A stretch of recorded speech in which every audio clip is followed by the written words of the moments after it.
today's episode, we talk about why the Renters' Rights Bill could actually leave students worse off, the consequences of banning rent in advance and fixed term tenancies, and more student landlords leaving the market more than ever. With our special guest, Arla Propertymark Regional Executive for Cornwall, Sophie Lang. Thank you so much for joining me today, Sophie. It's really, really lovely to have you on and to talk about the Renters' Rights Bill. As we were saying, the Renters' Rights Bill is going to be a huge major shift in the industry, and it's going to impact the student rental market a lot. And not a lot of people have been talking about that. So it's really, really great to get your expertise on this. But before we get on to that, it would be really nice if we could just hear from yourself a little bit about how your property career started and how you joined the Propertymark board. I'm Sophie. I am down in beautiful Cornwall. As anyone you ask in property industry, it wasn't what I set out to be. You kind of accidentally fall into property. I finished my law degree and fell into an administrative job in a letting agency. And the rest they say is history. That was over 20 years ago. So I just loved it. And I've been in property. It's my only career I've ever had. And then I got involved with Propertymark a few years ago. I'm an executive for Cornwall. So I look after members in the Cornwall area and promote Propertymark around here. And then I got asked to be on the Propertymark advisory board about 2 years ago. And I chose to be part of that because Propertymark are doing great things to be the voice of our industry for landlords and agents and advocates for what we do, and also changing the shape of legislation and regulation. And I wanted to be part of that voice so I could shape what we do. That sounds really, really great. And yeah, we're like big fans of Propertymark here at Property 118. Like we always get like press releases and stuff from you guys. And it's great to see that you're supporting landlords and letting agents in this ever-changing time of legislation, particularly with the Renters' Rights Bill. So now going on to the Renters' Rights Bill itself. So one of the main things, of course, in the Renters' Rights Bill is the abolition of fixed-term tenancies and moving to periodic tenancies. Now, obviously, this is going to cause a huge change in the private rented sector, and particularly for the student rental market, because when I was a former student, fixed term tenancies it was just a peace of mind, really, for students and student landlords as well. It was a security because I knew I could just move in on X date and I would move out on X date. But now moving to periodic, that security sort of seems to be going out the window now. So, how do you think that the Renters' Rights Bill is going to actually affect supply of the student rental market when it comes to fixed term tenancies? I do think this is one of the biggest challenges we're looking at the taking away the fixed term tenancies, and especially student market. Like you say, student market runs in a very set cycle. We know when the term times are, we know when the year starts and ends. So it's very easy to have a fixed term, like you said, to give everyone peace of mind that they've got their housing sorted, take the stress away. It is going to cause some uncertainty for both parties, landlord and tenant, because it means that that fixed term is no longer there as a protection. The tenants still have protections. They won't be able to be evicted unless it's very specific grounds. And obviously they have created a ground just to end a tenancy if it's a student tenancy, ground 4A. Some things to note about that, though, is that ground 4A will only affect tenancies that are three or more sharers, students. If it's a 2-bed or a 1-bed in private accommodation, it won't be covered under that ground. So the landlord will be reliant on the tenant giving notice or on any other grounds that are coming. So I do think we need to be wary about that. I think landlords are worried about void periods because the student year generally runs either from September to June. If the tenants are able to give notice whenever, they could leave partway through the tenancy. And the issue we're going to see there is the landlord can't find another group mid-year because it's midway through the cycle. And a lot of areas have what's called Article 4, which means that the landlord has to have planning permission to run the property as a student shared HMO. And if he changes or she changes the use of that property, then they lose their Article 4 status. So it's not like the landlord could then rent on another basis for for a shorter period of time to cover those void periods. So it is going to cause a bit of uncertainty because it could lead to some empty properties and rooms over a period of time, especially when we're in the middle of a bit of a housing crisis. It's not good to have empty properties around. So yeah, there is a concern. I do think that this will worry landlords, and my concern is that landlords will leave the market because of it. Mm. No, that definitely is a worry, definitely. And that was really interesting what you were saying there about the grounds as well.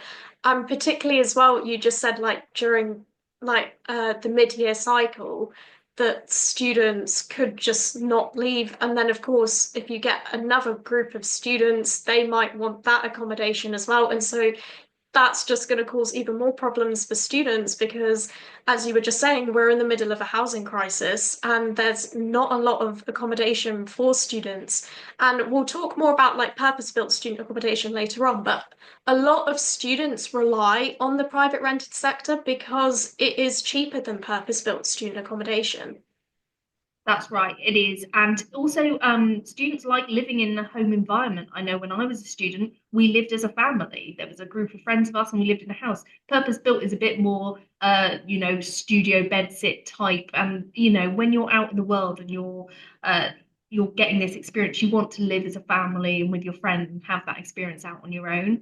And we're seeing even now there is housing shortage. Bristol's a great example. There's not enough accommodation in Bristol currently, and there's students currently being housed in Newport, which is across the border in Wales, which is an hour train journey to and from their university base, because there's already not enough accommodation in that. And this is where the private rental sector comes in, because the university cannot build enough purpose built to accommodate the whole of the student, all of the student base. So they need the private rental sector to help them with that. Yes, definitely. And yeah, as you were just saying, there's some students having to commute more than an hour just to get to university. Yeah, definitely. So we do need the private rented sector for sure. And one of the other things I wanted to talk to you about, obviously in the Renters' Rights Bill, is banning rent in advance. Now, this is going to be really impactful because particularly if you're an international student, you're not going to have a UK-based guarantor to help you. Yeah, I mean, this is another issue that we don't feel the government has entirely thought through, and it will impact the international market because a lot of international students either get grants from their home countries to come to study here, which means they pay all their costs up front just so it's done, or they pay because, like you said, they don't have access to UK-based guarantors.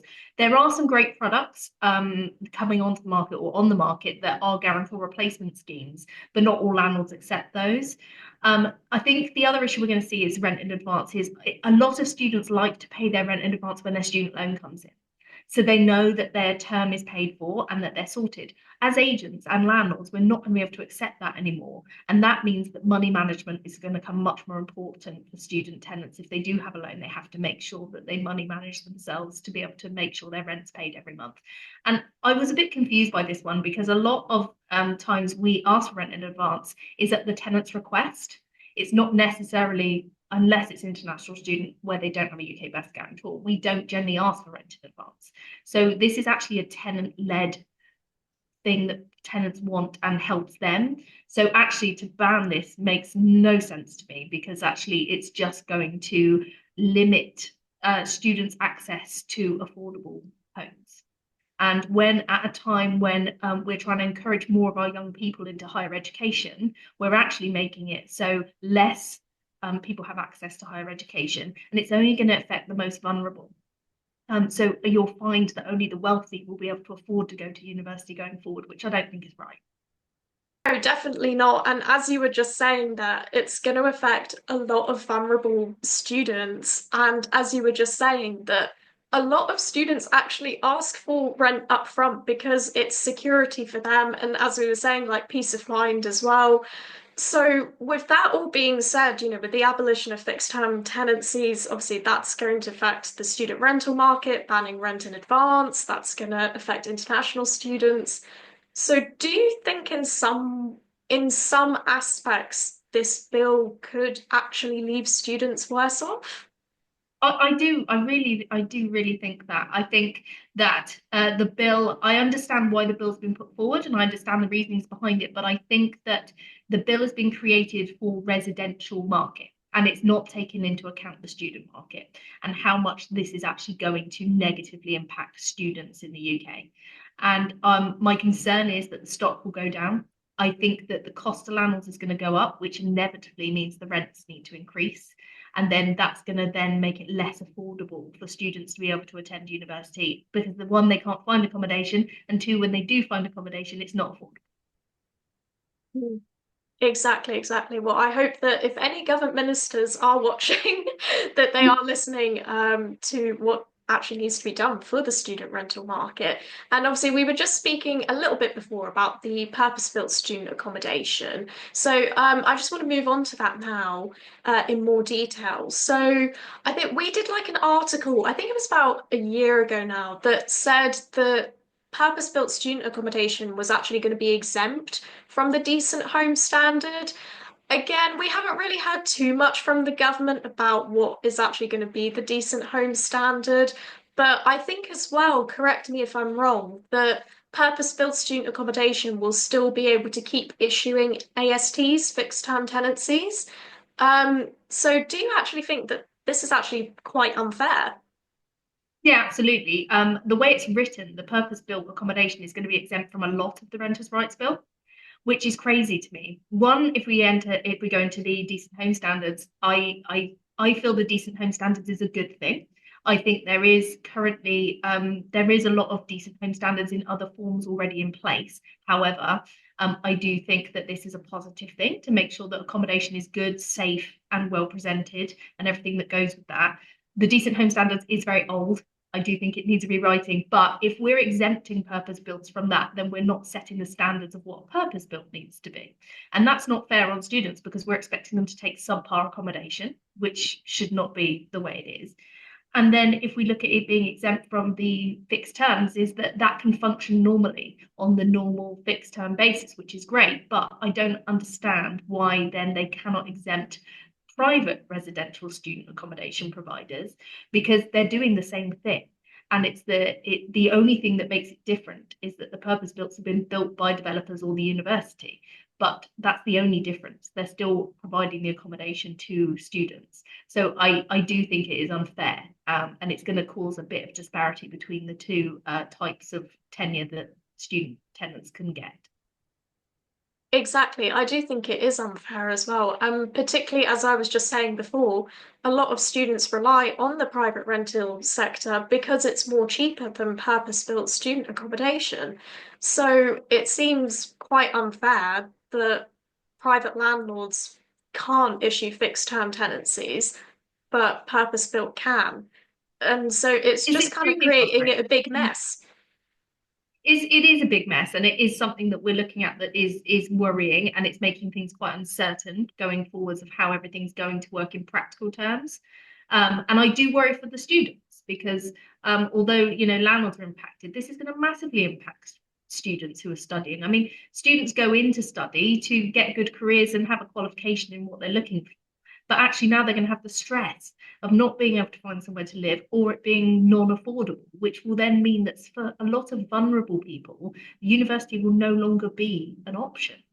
And I think that higher education should be accessible to all. Exactly, exactly. And you were mentioning a little bit earlier on, you were hinting that a lot of student landlords actually could be leaving the market. Have you actually been seeing that for yourself, that student landlords are leaving the market because of the Renters' Rights Bill? In the last 12 months, I've seen more landlords that own student accommodation go on the sales market than I ever have in my 20 years. And that isn't a coincidence.